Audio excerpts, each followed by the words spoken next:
नमस्कार दोस्तों, क्या आप जानते हैं बलात्कार भारत में महिलाओं के खिलाफ होने वाला चौथा सबसे आम अपराध बन चुका है। राष्ट्रीय अपराध रिकॉर्ड ब्यूरो एजेंसी एनसीआरबी की 2019 की रिपोर्ट के अनुसार देश भर में प्रतिवर्ष 32,033 बलात्कार के मामले दर्ज किए गए। दिन के हिसाब से काउंट करें तो प्रतिदिन लगभग 88 मामले औसतन दर्ज होते हैं। इंडियन पेनल कोड की धारा 375 के तहत यदि किसी महिला के साथ कोई पुरुष जबरन शारीरिक संबंध बनाता है तो वह केस रेप के दायरे में शामिल होगा। यही नहीं, यदि महिला के शरीर के किसी भी हिस्से में पुरुष अपने शरीर का कोई भी हिस्सा या किसी दूसरे ऑब्जेक्ट के माध्यम से महिला के साथ छेड़खानी करता है तो भी रेप का केस ही माना जाएगा। महिला की उम्र यदि 18 साल से कम है और सेक्स में उसकी सहमति भी है तो भी रेप का केस माना जाएगा। अब आप सोचेंगे ऐसा क्यों? उसके सहमति से ही तो उसके सेक्स में इन्वॉल्व हुए हैं, फिर भी रेप का केस कैसे माना जाएगा?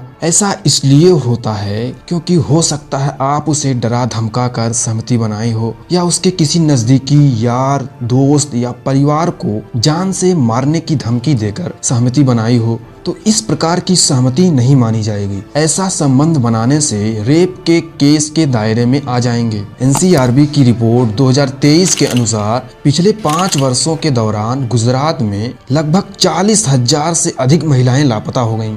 2016 में 7,105 महिलाएं, 2017 में 7,712, 2018 में 9,246 और 2019 में 9,268, 2020 में 8,290 महिलाओं के लापता होने की सूचना दी गई थी। एनसीआरबी की डाटा के अनुसार वास्तविक दर्ज मामलों में यूपी प्रथम स्थान पर है, जबकि महिलाओं के लिए सबसे असुरक्षित राज्य दिल्ली मानी गई है। अब वापस आते हैं असली मुद्दे पर। अंग्रेजों के शासन काल से चले आ रहे आपराधिक कानूनों में बदलाव के लिए लोकसभा में 3 विधेयक को पेश किया गया है, यानी अब राजद्रोह के कानून को खत्म कर दिया जाएगा। आइए नजर डालते हैं इस कानून के कुछ मेजर टॉपिक पर। नए कानून के अनुसार यदि कोई भी व्यक्ति किसी नाबालिग से दुष्कर्म करता है और भीड़ हिंसा जैसे मामले उत्पन्न होते हैं तो उस मामले में सजा का प्रावधान सजा-ए मौत कर दिया गया है। किसी भी महिला का कोई व्यक्ति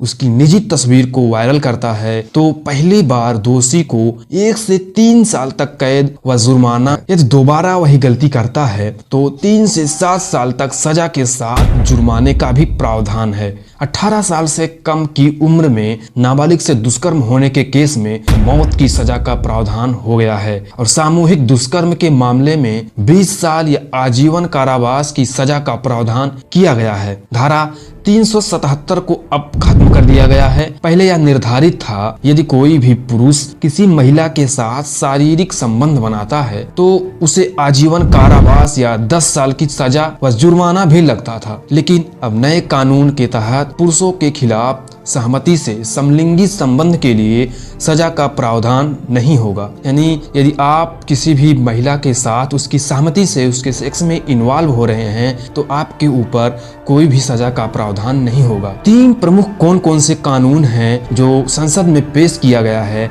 आइए जानते हैं। पहला नंबर भारतीय नागरिक सुरक्षा संहिता है। पहले इसके तहत सीआरपीसी में 478 धाराएं थीं, लेकिन अब 533 धाराएं होंगी। इसके तहत 160 धाराओं में बदलाव किया गया है, 9 नई धाराएं जोड़ी गई हैं और 9 पुरानी धाराओं को निरस्त कर दिया गया है। दूसरा नंबर आता है भारतीय न्याय संहिता का। पहले इसके तहत आईपीसी में 511 धाराएं थीं, लेकिन अब 356 धाराएं हो जाएंगी। इसके तहत 175 धाराओं में बदलाव हुआ है और 8 नई धाराओं को जोड़ी गई हैं, 22 धाराओं को निरस्त कर दी गई हैं। तीसरा नंबर आता है भारतीय साक्ष्य अधिनियम। पहले आईईसी में 167 धाराएं थीं, लेकिन अब 170 धाराएं हो जाएंगी। 23 धाराओं में बदलाव किया गया है, पुरानी 5 धाराओं को हटा दी गई हैं और एक नई धारा को जोड़ दिया गया है। यानी अब साफ साफ जाहिर है राजद्रोह कानून की जगह अब धारा 150 लागू हो जाएगा।